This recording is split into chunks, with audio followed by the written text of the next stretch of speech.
একটা সাংঘাতিক বিপর্যয়ের মধ্য দিয়ে আমাদের সমাজ, আমাদের দেশ চলছে। আজকের ভোটার লিস্ট বা সেই ভোটারে কারো নাম থাকা, কারো না থাকা, কারো নাম বিচারাধীন থাকা, কারো নাম ভুল থাকা সত্ত্বেও সেটা লিস্টের অন্তর্ভুক্ত হওয়া, এইগুলো একটা লক্ষণ মাত্র। কিন্তু প্রকৃতপক্ষে একটা অরাজক পরিস্থিতি সৃষ্টি করার লক্ষ্যে অরাজক রাজনৈতিক দল তারা এই দেশের ক্ষমতা গ্রহণ করেছে এবং দেশকে একেবারে তছনছ করে দেওয়ার জন্য প্রস্তুতি গ্রহণ করেছে। একটা দেশের কল্যাণ, মঙ্গল নির্ভর করে, সেই দেশের উন্নয়ন নির্ভর করে কতগুলো মৌলিক বুনিয়াদের উপরে, কতগুলো মৌলিক দেশের উপরে। তার মধ্যে অন্যতম একটা হচ্ছে যে প্রতিটা দেশ তার দেশের নাগরিকদের হচ্ছে নিরাপত্তা দান করা, নাগরিকত্বের যে সুযোগ সুবিধা সেগুলো প্রদান করা, তাদের রাজনৈতিক সুবিধা প্রদান করা, সামাজিক সুবিধা প্রদান করা, এগুলো হচ্ছে নো কম্প্রোমাইজ মোডে একটা দেশকে করতে হয়। সেই দেশের শাসক যে সম্প্রদায়ের হোক, যে ধর্মের মানুষ হোক না কেন, যে কোনো দেশের, যে কোনো উন্নয়নমূলক দেশ বা যে কোনো সত্যিকারের সভ্য সমাজের দেশ, সে দেশের সরকারকে সেটা পালন করতে হয়। এটাকে অন্য কথায় বলা হয় রাজধর্ম। যখন গুজরাটে দাঙ্গা হচ্ছিল তখন নরেন্দ্র মোদীকে তৎকালীন প্রধানমন্ত্রী বাজপেয়ী স্মরণ করিয়েছিলেন যে রাজধর্ম পালন করো, অর্থাৎ তুমি নিরপেক্ষতা পালন করো।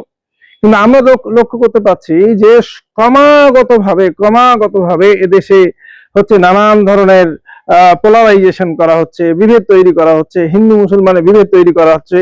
এই যে ভোটার লিস্ট তৈরি করা, সেই বিভেদেরই একটা অংশ। অর্থাৎ একটা বিশেষ সম্প্রদায়ের মানুষদেরকে, মাইনরিটিদেরকে, মুসলিম সম্প্রদায়ের মানুষদেরকে দাগিয়ে দেওয়া, তারা এদেশের নয়, তারা এদেশের থাকতে পারবে না, তারা রোহিঙ্গা, তারা বাংলাদেশি, তারা হচ্ছে অন্য কিছু, এই ধরনের একটা পরিবেশ তৈরি করে, একটা হিংসার বিদ্বেষের পরিবেশ তো তৈরি করা হচ্ছে।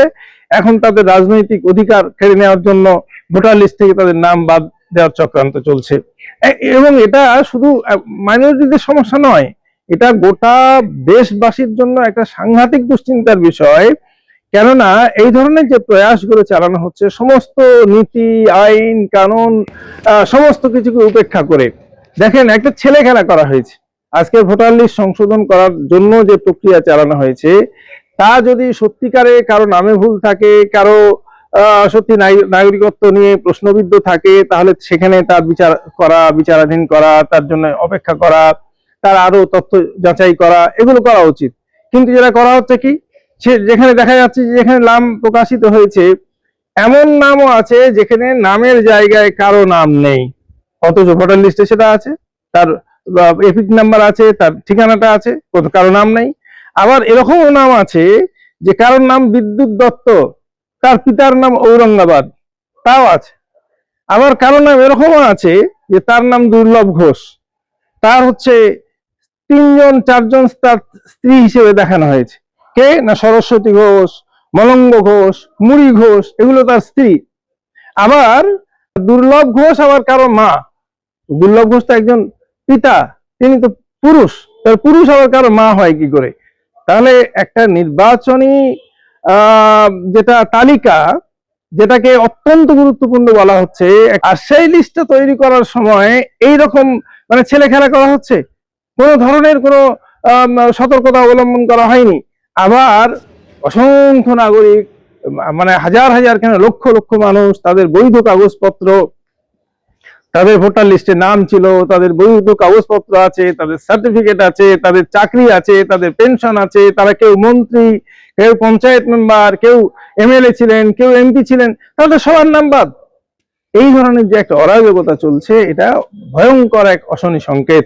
যদি বর্তমান সময়ের আমরা যারা নাগরিক আছি, আমরা যদি সচেতন না হই, আমাদের রাজনৈতিক দলগুলো সংকীর্ণ মতপার্থক্যের ঊর্ধ্বে উঠে যদি এই জিনিসের বিরোধিতা করার জন্য ঐক্যবদ্ধ হতে না পারে, তাহলে এদেশের জন্য খুবই ভয়ঙ্কর এক দুর্দিনের জন্য আমাদেরকে অপেক্ষা করতে হবে।